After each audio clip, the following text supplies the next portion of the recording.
ఎవరైనా వెళ్ళి కామాక్షి అమ్మా అని పిలిచి ఇలా రెండు చేతులు కైమోడ్చి వంగితే చాలట.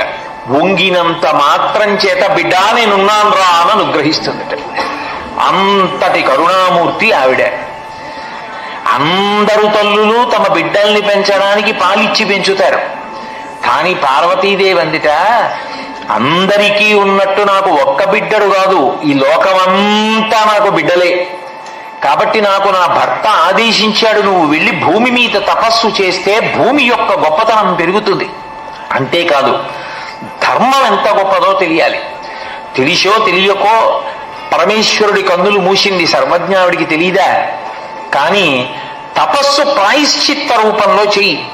ఆ తపస్సు యొక్క గొప్పతనం, ధర్మం తప్పితే విధించుకోవలసిన ప్రాయశ్చిత్త కర్మ తెలిస్తే మనుష్యులు ధర్మం తప్పకుండా ఉంటారు.